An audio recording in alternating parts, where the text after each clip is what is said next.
Our Fox 10 partners there in Phoenix, Arizona, also doing a great job. A live look from Tucson, Arizona. Let's take you out to their live coverage at the beginning of their newscast here at 5 local time of what they're hearing, what the reporters on the ground are telling us.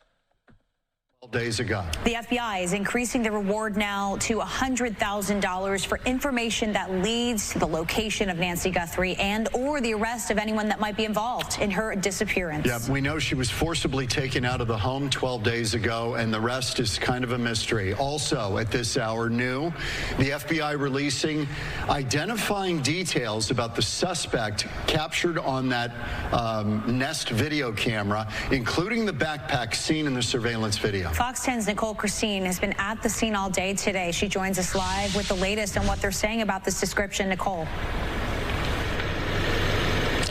Yeah, good afternoon, Christina and John. Let's get right into the images that have been shared with us within the last hour by the FBI field office in Phoenix of this suspect.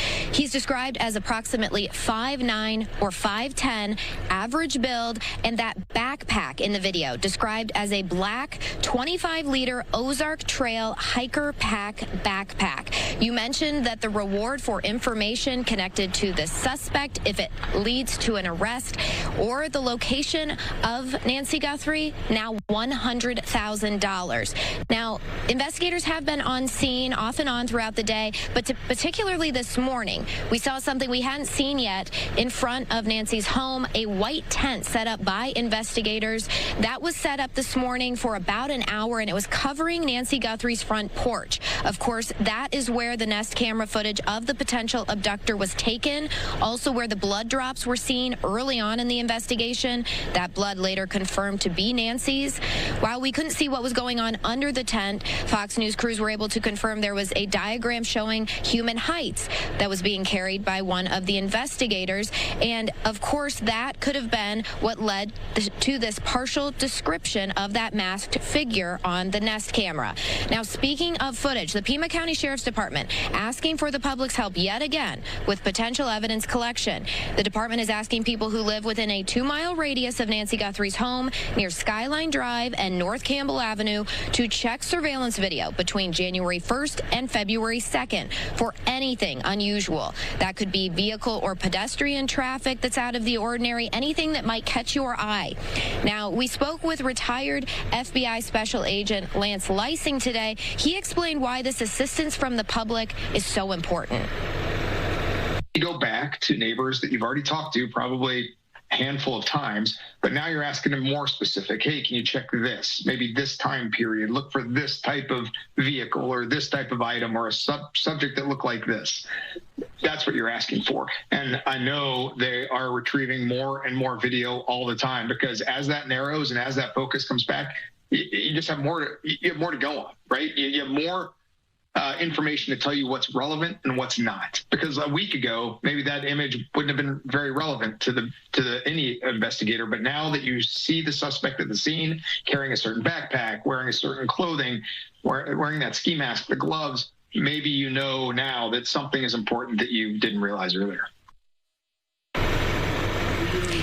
And speaking of those gloves that we saw in the video, we have not been able to confirm any connection between the gloves that were collected as evidence, but Pima County Sheriff's Department did confirm today that gloves that were collected in Nancy Guthrie's neighborhood this week have been sent for analysis. And of course, we know that that person, the suspect in that Nest camera video, was wearing gloves. So it's just a matter of whether or not those are the same gloves, if they're connected at all to the crime. But the FBI handling that as evidence at this time.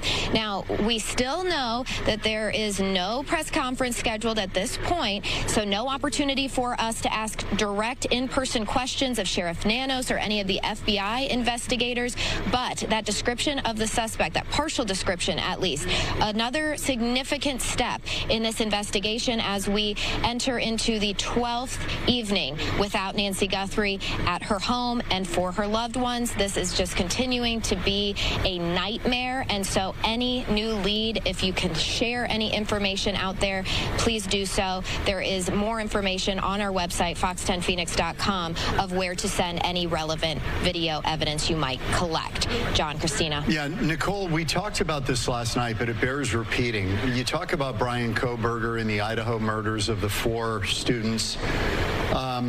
That took 6 weeks. We're at 12 days. You know, it took a long time to process DNA.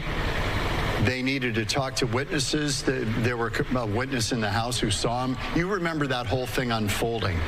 This mountain of leads is just got to be daunting. I don't know if AI is helping them on that or what they're doing. Right. So Lance Lysing, when we spoke to him today, he gave his perspective on how they're sifting through these leads. We know there was 18,000 and counting as of yesterday. You can only imagine the amount that they've gotten today now that they have opened up that time frame, January 1st to February 2nd. And on top of that now, this partial description, the description of the backpack. So, yes, they have a mountain worth of tips that they are going over. And not to mention, we've talked about it every day of this investigation, just the landscape out here. It is gorgeous out here in the Catalina foothills, but it is rural. These homes are among desert terrain. There is just not a lot of open space where you can clearly see, so a lot of sifting for evidence collection. And yes, just the sheer volume of tips that they are getting in this case, being able to sift through that, it's going to take some time. You also mentioned the DNA collection. That takes time. It's not just a snap of the finger, and you really don't want it to be, because you want to make sure that it is accurate and that we see the correct person, you know, detained, arrested, charged, so that you can get Nancy home safely. Yeah, it is. It's a vexing case. There's no doubt about it. And I think, you know, you wonder if people... Definitely. If people are starting to have some resignation about the fate of Nancy. You hate to say that, but after 12 days, it's certainly crossing a lot of people's minds. Is she gone?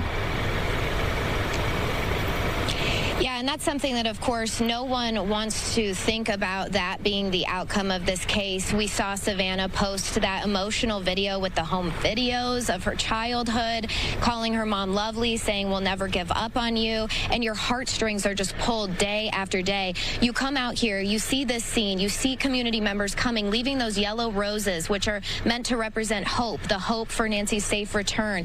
And it's just, I mean, right here where we are is the heart of where this story is. Regardless of where the evidence comes from, regardless of where they end up detaining or arresting a person, this is where the crime took place as far as we know, and this is where the heart of the story lies, here with Nancy's family, her community, her loved ones, that little tribute out front of her home. It just really brings it all back to you, because you think about your own loved ones and how you wouldn't want to wait a second to know what was going on with them, and the whole nation now just holding its breath continuously, hoping for Nancy to return home safely. Yep.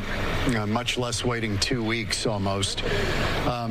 Thank you, Nicole. All right. Our Fox 10 team doing a great job there in the latest in the disappearance of Nancy Guthrie. Still searches are out there, but new information from law enforcement right now at this hour about a backpack, about the height of this potential suspect that they viewed on this surveillance video that was recovered there from the scene in the early morning hours of February the 1st.